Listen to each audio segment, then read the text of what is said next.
Fala galera, beleza? Sejam todos muito bem-vindos a mais uma matéria aqui no canal.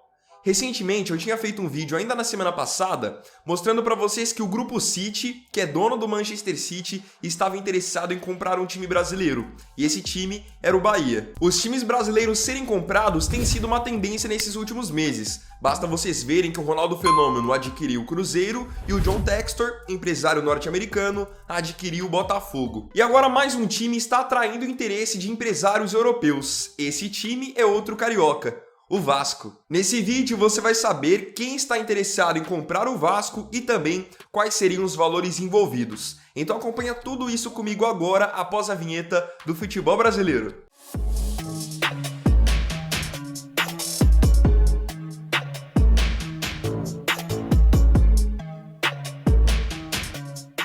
Quem acompanha um pouco mais da parte de finanças dos times brasileiros sabe que hoje a maioria dos times do nosso país passa por uma situação terrível. Não é à toa que muitos times hoje não conseguem manter os salários em dia, não conseguem pagar por simples contratações e muitos também não conseguem mais estruturar as suas categorias de base. Isso acaba sendo uma grande bola de neve, porque a cada temporada que passa, as dívidas desses times vai aumentando bastante e eles não conseguem sair desse buraco. A cada temporada vai sendo cada vez pior. Em termos de saúde financeira, hoje a gente tem apenas 3 times que são exceções no futebol brasileiro. São eles o Palmeiras, o Flamengo e o Atlético Mineiro. E não é à toa que esses times, na última temporada, brigaram por Libertadores, brigaram pelo Brasileirão, pela Copa do Brasil. Realmente não é à toa. Hoje no futebol brasileiro, manda quem tiver mais dinheiro. É assim que você vai conseguir manter os salários em dia, é assim que você vai conseguir fazer grandes contratações. Isso é natural. E cada um desses 3 times tem um processo um pouco diferente. O Palmeiras até pouco tempo, até 6, 7 anos, estava numa situação também muito difícil. Teve uma boa gestão e hoje tem um patrocínio surreal que faz o time realmente estar acima da média.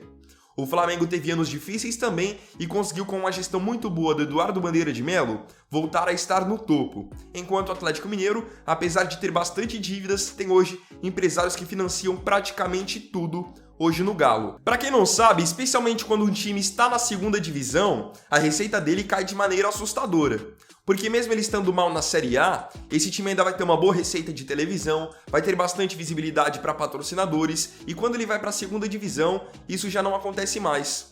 Basta vocês verem o que aconteceu com o Grêmio. O Grêmio tinha uma receita de mais de 100 milhões de reais da televisão enquanto estava na Série A, e depois que caiu para a Série B, essa receita ficou na casa dos 10 milhões de reais. Isso é muito pouco, porque para times que estão acostumados a terem folhas salariais altas, é um valor que acaba sendo muito baixo. Então isso acontece com o Vasco, isso acontece com o Cruzeiro, é uma coisa natural. Você perde visibilidade para os seus patrocinadores e perde muita visibilidade também para a televisão, que é uma coisa que hoje ajuda a sustentar a grande maioria ainda dos times brasileiros. Um time que há muito tempo, como eu citei, vem enfrentando essa realidade de ter um momento financeiro delicado é o Vasco. E olha que o Vasco é um time absurdamente tradicional no Brasil, já conquistou muitos títulos e tem uma das maiores torcidas do país também, apesar da fase delicada.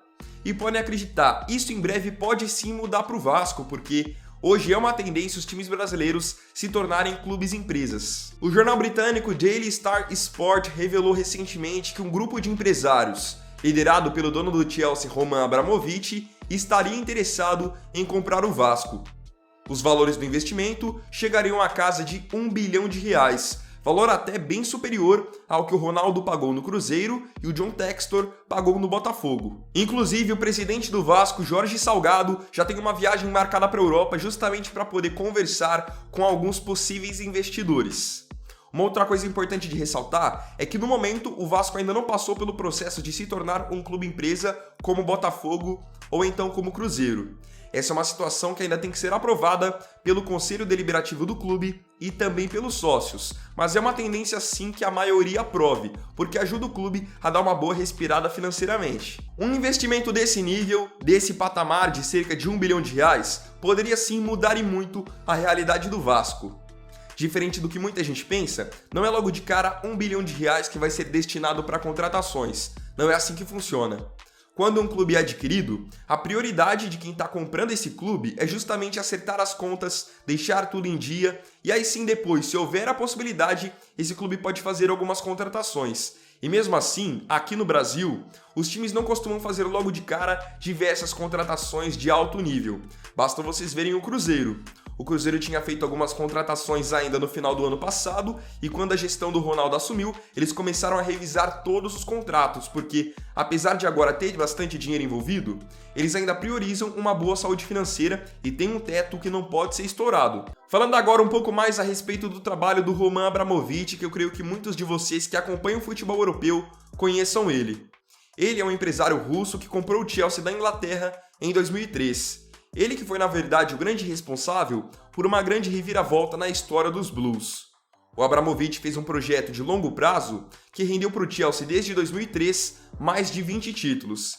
Desses 20 títulos, 2 deles foram da sonhada Liga dos Campeões, que até então, antes do Abramovich, o Chelsea não tinha nenhuma. Então é um cara que realmente sabe fazer um bom planejamento e pode ajudar o Vasco a viver uma nova etapa na sua história. Os times brasileiros que acabaram entrando nessa situação de clube-empresa, que receberam um investimento externo, eu acho que eles vão começar a colher os frutos realmente e brigar por títulos daqui mais ou menos uns 4 ou 5 anos. Eu acredito que é o tempo necessário para que os investidores consigam arrumar a casa, acertar os salários e começar um projeto de montar um time competitivo. Acho que é uma coisa natural. Então agora pergunto para vocês nos comentários, primeiramente, claro, para os torcedores do Vasco. Você gostaria que o Vasco fosse comprado ou você acha que o clube tem que se reerguer da maneira que está? Qual que é a sua visão? E agora você que não é torcedor do Vasco, gostaria que o seu time fosse adquirido por Roman Abramovich, dono do Chelsea? Conta pra mim o que você pensa aqui nos comentários para que a gente possa trocar uma ideia. No último vídeo que eu fiz mais ou menos nesse estilo do Bahia, além de ter dado um retorno muito legal, que eu vi que vocês gostaram, eu vi que muita gente era mais ou menos contra o Bahia ser comprado. Muito porque o Grupo City, que é dono do Manchester City, era a favor de trocar o escudo do Bahia. E vi que muita gente não gostou dessa ideia. E você? Você realmente acredita que, agora que os times vão ser comprados, eles precisam também mudar a sua identidade? Então, bom pessoal, esse foi o primeiro vídeo dessa terça-feira. Espero profundamente que todos vocês tenham gostado e já agradeço profundamente por você ter assistido até aqui. Se você tiver gostado do vídeo, não esqueça de deixar o like porque me apoia muito. Se inscreve e aí o YouTube sempre vai te enviar os novos vídeos do canal. Compartilha com um amigo que quer saber mais a respeito da possível compra do Vasco e me siga também na minha rede social, tá bom? Então é isso, pessoal, tamo junto, até mais tarde, até o próximo vídeo. Mais tarde a gente comenta sobre PSG e Real Madrid hoje pela Liga dos Campeões, tá bom? Então tamo junto, até mais tarde. Vini Wagner aqui, valeu, falou e fui!